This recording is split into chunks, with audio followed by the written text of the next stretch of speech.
કરમસદ આણંદ મહાનગરપાલિકાના આરોગ્ય વિભાગનો સપાટો.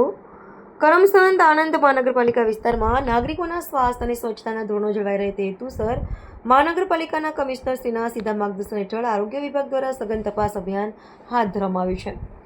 આ અભિયાન અંતર્ગત શહેરના ગુજરાત ચોક વિસ્તારમાં આવેલી વિવિધ ખાણીપીણીની હોટેલો અને રેસ્ટોરન્ટ્સમાં ઓચિંતી તપાસ કરવામાં આવી હતી. તપાસ દરમિયાન કેટલીક નામાંકિત હોટેલોમાં સ્વચ્છતાનો પ્રભાવ અને આરોગ્યપ્રદ વાતાવરણની ઉણપ જણાતા તંત્ર દ્વારા ત્વરિત પગલાં ભરીને કડક દંડકીય કાર્યવાહી કરવામાં આવી છે.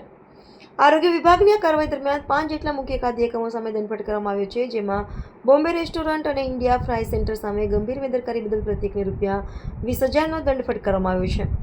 આ ઉપરાંત Alnoor biryani centre, royal fry centre અને બિસ્મિલ્લા તવા ફ્રાય સેન્ટર ખાતે પણ સ્વચ્છતાના નિયમોનું પાલન ન થતું હોવાનું માલુમ પડતા ત્રણેય એકમો પાસેથી પ્રત્યેકને ₹15,000 લેખે દંડની વસૂલાત કરવામાં આવી છે.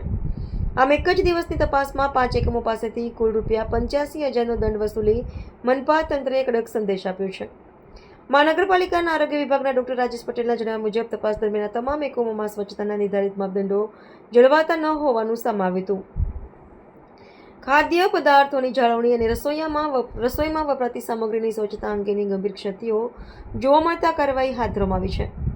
અંતમાં મહાનગરપાલિકા દ્વારા શહેરના તમામ ખાદ્ય વ્યવસાયકારોને અપીલ કરવામાં આવી છે કે તેઓ સ્વચ્છતા જાળવવા અને આરોગ્યના તમામ નિયમોનું ચુસ્તપણે પાલન કરે. જો ભવિષ્યમાં કોઈ પણ એકમ દ્વારા આવી બેદરકારી કે સ્વચ્છતામાં ક્ષતિ રાખવામાં આવશે તો મહાનગરપાલિકા દ્વારા દુકાન, એકમ, રેસ્ટોરન્ટની સીલિંગ સહિતની કાર્યવાહી કરવામાં આવશે તેવી પણ તાકીદ કરવામાં આવી છે.